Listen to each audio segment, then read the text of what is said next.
क्या गड़बड़ है सॉल्यूशन में?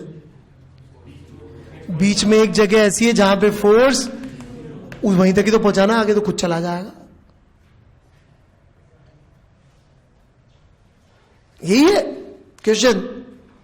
ग्राफ है इसलिए दिखता है, यहां ग्राफ नहीं है, लेकिन सवाल एग्जैक्ट सेम लॉजिक है कि यदि बीच में कहीं पर फोर्स जीरो हो रहा है तो फिर आपको अलग से चेक करना पड़ेगा। इनिशियल फाइनल भले ही कंजर्व्ड हो, सब कुछ कंजर्वेटिव हो, फिर भी इनिशियल फाइनल करने से आंसर नहीं आएगा। याद रहेगी ये बात।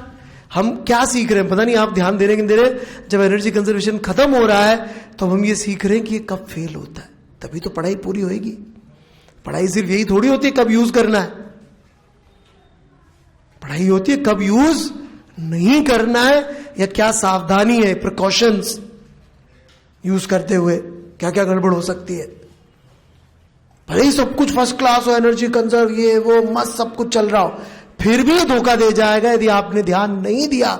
इसीलिए न्यूटन्स लॉ पढ़ना जरूरी होता है, क्योंकि न्यूटन्स लॉ नहीं आएंगे तो हम पता कैसे करेंगे फोर्स कहां जीरो हो रहा है। भाई फंडामेंटल आइडिया न्यूटन्स लॉ ही है अभी भी, ये एडवांस टेक्निक है, लेकिन इसका मतलब नहीं न्यूटन्स लॉ बर्बाद हो गए। न्यूटन्स लॉ तो बहुत यूजफुल है।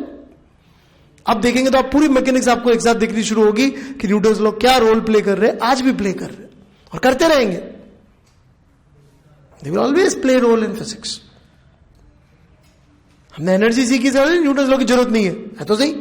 सबसे अच्छे सवाल में तो उसी की जरूरत पड़ेगी, चेक करना पड़ेगा फोर्स कहां जीरो हो रहा है।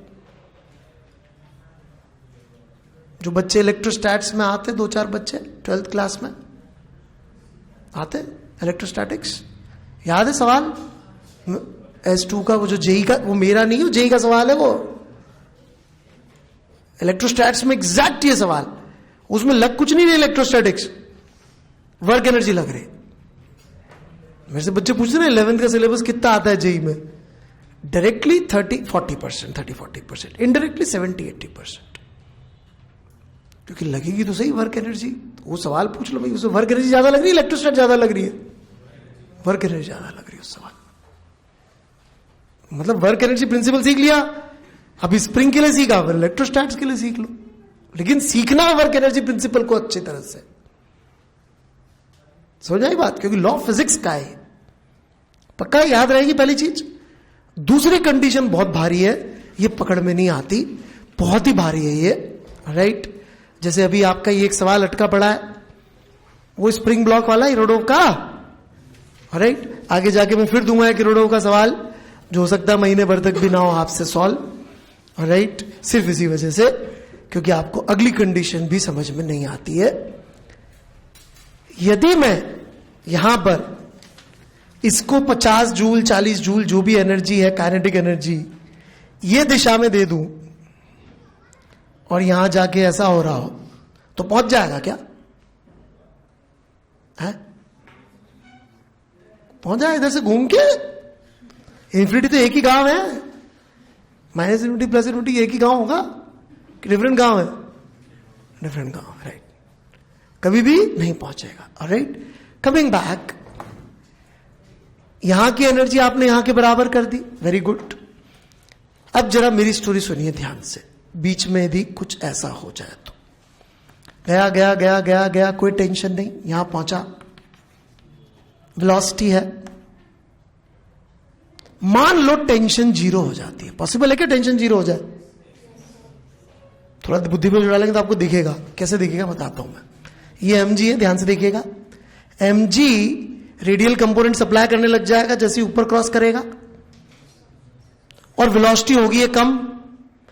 Tension plus mg cos theta या साइन थीटा जो भी है वो mv²/r है। ये बढ़ रहा है, अरे यार ये थीटा ले लो, क्यों टाइम वेस्ट कर रहे, समझ गए ना? ये बढ़ रहा है, अबे कॉस थीटा छोटा होता है तो थीटा छोटा तो कॉस थीटा बढ़ता है, और ये पक्का कम हो रहा है। कौन मरेगा? मान लो उस समय वेलोसिटी जीरो नहीं हुई, tension gone, only force acting is mg and there is a velocity. कैसा पाथ बनेगा? Parabola, projectile. और प्रोजेक्टाइल का x component of velocity change हो सकता है कि नहीं हो सकता? नहीं हो सकता। हाईएस्ट पॉइंट में प्रोजेक्टाइल की वेलोसिटी जीरो होती है कि नॉन जीरो? Non zero. तो जब भी अपने हाईएस्ट पॉइंट पे पहुंचेगा तो इसकी वेलोसिटी जीरो, जबकि अपन ने तो फाइनल पोजीशन पे इसकी वेलोसिटी जीरो मानी थी। हो गया गलत कि नहीं हो गया असम्पशन? समझ में आया क्यों फेल कर रहा है? फेल करने के लिए इतनी पढ़ाई करनी पड़ रही, क्यों फेल कर रहा है? और ध्यान देने की बात क्या होती है सेकंड वाली, ध्यान से सुनिएगा। यदि मेरा सवाल ये होता कितनी मिनिमम वेलोसिटी दूं कि यहां पहुंच जाए, answer is still √4gl।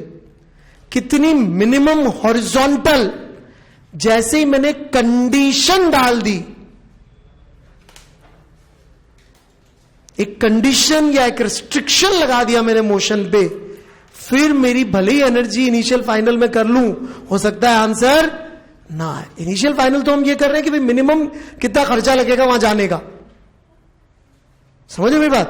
But जैसे ही उसमें मैं कंडीशंस लगा दूंगा तो फिर चीजें बहुत ड्रेस्टिकली चेंज हो जाएंगी। समझ में आ रही है मेरी बात या नहीं आ रही है? राइट भाई, मैं रिस्ट्रिक्शन लगाती चीजें ड्रेस्टिकली डिफरेंट होती है, फिर इनिशियल फाइनल से काम नहीं होगा। यह बात आपको समझ में आनी चाहिए सबसे पहले। ये दोनों चीजें आराम से लिख लीजिए अपनी कॉपी में कि इनिशियल एनर्जी फाइनल एनर्जी के बराबर भले ही हो रही हो, एनर्जी कंजर्वेशन हो रहा सब कुछ, फिर भी इन दो चीजों का आपको ध्यान रखना है कि कहीं बीच में फोर्स तो जीरो नहीं हो रहा है, प्लस कोई रेस्ट्रिक्शन तो नहीं है, तो काम नहीं करेगा। लिख लीजिए 2 मिनट।